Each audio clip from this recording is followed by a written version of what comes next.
I have an economist here, an analyst. He's also a man of God. He's a clergyman, Apostle Noble Whiteys Omondia. He's the president of the Word and Reading Ministry. He's the founder and the president of Word and Reading Ministry. So this morning we'll be looking at economic policies, the impact on the average Nigerians. Since May 29, everything seemed to have been really somehow for Nigerians, but I think he'll have a better perspective to this issue. Good morning, Apostle. Good morning. Good to have you on the show. Yeah, thank you very much. You're looking really fresh. We thank God for that. All right. So, you and I have been in Nigeria since May 29th. Yes. Okay, possibly maybe you will travel, but somehow you will still come back. Yes. Anyhow it is. Yes. Since this administration came on board, just one pronouncement: fuel subsidy is gone. Life has never remained the same for Nigerians. It's been like everybody has been choking with the economic policies that is being rolled out by the government. Yes. As an expert that you are, and also from the clergy perspective, because we know the role the church actually play in every nation. Yes. What is your take on some of these policies, and how do you think things can actually go back to normalcy? All right, thank you very much for having me. It's a pleasure being here. Absolutely. You know, to speak on such top-notch issues. Well, the subsidy removal has been a back and forth before the coming in of this administration. And a lot of people were worried what was going to be the impact, and there were a lot of economic analysis to this effect. Now the subsidy removal has come, and it has gone. So it's not about the Tinubu administration, it's about the subsidy removal versus Nigerians.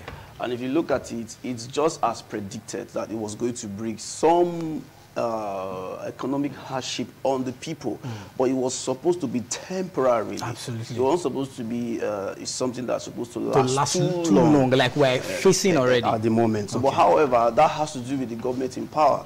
That has to do with the people, the political power brokers, those who are under whose watch the subsidy was removed. We need to know what plans do they have, what contingency plan, what buffer plans, because you don't just remove, you know, a thing without having a backup plan. And that's also not just a Nigerian thing; it's an African mentality. It's a Nigerian politics. It's a we thing. We like emergency. We like pressure. We like somebody to shout at us. We like somebody to call us out on social media, and then we start to work hard. We start to say, oh, what do we do now? We don't have a long-term plan usually. Okay, I don't know if I can reference international platforms. Of course. So you notice that some time ago, you see those people that are writing IELTS exams. They were paying about 80-something thousand naira. True. So now the British government, under the Cambridge University, under the British government that supervises that exam, was going to increase the price. They gave a 1-year notice. Ahead. They gave a 1-year notice. That this thing was going to move from 87,000 naira to about 100,000 naira. Shortly after that, they moved it again to about 100 and something, 17 or 30. And as they were giving that notice, they had a plan. Yes. So they gave you a notice to let you know that you have to have a plan if you want to write our exams. And they have a plan to be able to buffer the payments, the teachers, the platforms, the tech guys, everything to be in sync. So we don't have that here. It's not just about the Tinubu administration. It's a mindset. You know, leaders are born from the society. Absolutely. I don't know if I'm deviating that's already. True. Because that's true. Leaders are getting from society. I should be talking about the politics and the subsidy and the impact on the citizens. We are coming there. But I'm talking about the mindset of the people. Because the mindset controls that topic and the entire life that we live in this part of the world. So leaders are born from followership. So the leader is a representation, is a replica of the society. So every time you point to your leader, you are pointing to yourself. Your leader is a matured version of you. Your leader came from you. I don't know whether I'm making sense now. You are. So therefore, what we see in our leadership is a reflection of what is in us as a society, which is a mindset that now transformed to the government. It has transformed to governance. So back to subsidy removal. It's normal. How do you remove a buffer? Let's assume that you have in your own house a family of a father, mother, and maybe two children. You have a resources of about 100,000 naira to manage. Yeah. And then maybe that resources is coming from 2 places. And then you have been notified that they're going to remove like 40% of that income. Yeah. And you are not making plans on how you're going to run the family with the 60% that is left. We don't do that in our private homes, but we are doing it for the country. So now they have removed subsidy. Subsidy removal actually is the best political panacea to the problem of the country. The best political panacea. But it seems not to be the best right now. Because of those who manage it. They mismanaged it. Is that what you're trying to say? Yeah, it's being mismanaged. Okay. Because those who manage it, they don't have insight. They're not saying, why are we removing it? Because you see, it's about money now. Yeah. You give somebody, you put people in a committee and say, manage this committee. Manage this subsidy. Yeah. You say, subsidy removal committee. The person is thinking of sitting allowance. That's true. The person is thinking of hotel. Clothing allowance. The person is thinking of transport. How many cargo jeeps will be released for us to be able to do this? He's not thinking about the people. Yeah. Or even to be able to come out with an excellent blueprint that the government cannot deny. Okay. So that is a problem. So now, and again, when the committee finishes sitting, they bring out a paper, they execute it, nobody follows up. That's another mindset thing we have, which is called maintenance culture. Okay. Nigerians, we don't have maintenance culture. All right. Let's drift now from the subsidy. Please go ahead. Let's go to the Central Bank of Nigeria. We've seen the Apex Bank lately coming out with policies also to back up the administration's whatever policies the government is bringing out. Yes. The Apex Bank Governor, Olayemi Cardoso, they lately had a meeting about this. The one they had last week is like the second MPC meeting they had, increasing benchmark rate of borrowing and all that. Yeah. Do you think the policies of the Apex Bank will actually have a positive impact or effect on the Nigerian economy? You see, these questions are good. You see, this policy is just like what I've said. You see, the Nigerian state is one. Yeah. We have one problem. The central bank too, the policies they make is wired around everything about the economy. Political sentiments. Yeah. So when you see them creating buffers to support the executive, to support the government in power, it's because they rub minds behind the scene. Yeah. They're not thinking about the people. Think do you remember the cashless policy time that early 2020? Yeah, when we didn't have physical money. And today we have two currencies rolling inside the well, it's actually the same currency, but different colors. Okay. Let's call it different color because the naira is still the naira. We have 1,000 naira, but we have 2 different colors of 1,000 naira. We have 500 naira, 2 different colors, but they are still legal tender. Very well. So what gave birth to that? Policies. It is this same institution you have mentioned, the CBN, the Apex Bank, trying under the administration of the previous government, trying to run around the executive and patch, do cut and nails to support I don't know if it's I don't want to say if it was the bad policy or the good policy. But to support the policy of the government, the incumbent government. Because the CBN is a stooge, it's a puppet for the executive.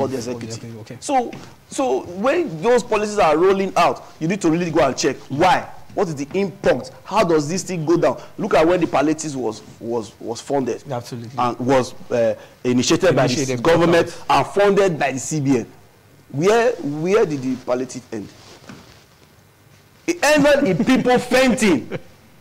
People were fainting on the street to come out to come and defend what happened to the in the National Assembly. Somebody say he can no longer explain. He fainted. Okay. So that's to tell you that this thing is not for the people. So are you not trying to say there are anti-people policies that has been made? But because the government, I don't think the government of the day can actually come out with anti-people policies. I hope I can say that on TV. No, you can't. That's why I'm saying that now, because you can't. So you can't say that. So it's not anti-people. Okay. So because I can't say otherwise, I put it to you that it's not anti-people. Okay. So, however, let's not be altogether critical of the government in power. Yeah.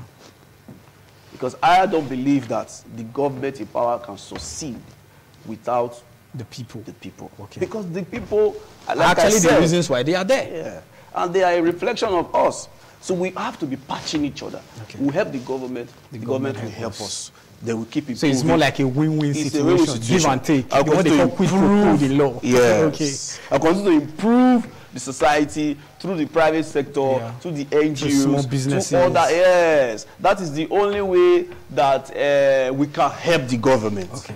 And once in a while, the government will be able to dole out some policies. Like loans and other soft loans, and other facilities, then building of amenities and opening up governance. You see, for instance, power. You have to generate power. We go there because of the subsidy tariff that was just removed from subsidy tariff. We'll still go there. It's an issue. Okay. You see, the Nigerian state can be fixed. It's a very simple thing. Politicians know how to fix Nigeria if they want to.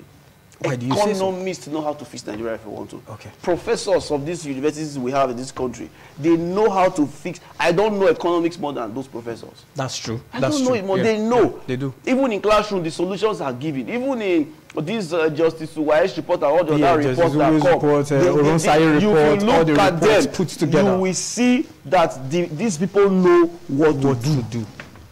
But when it comes to implementation, actualization, interests will not allow that. So is it more like we are too good at paperwork, like we are good at theory rather than practical? Nigerians are good at paperwork.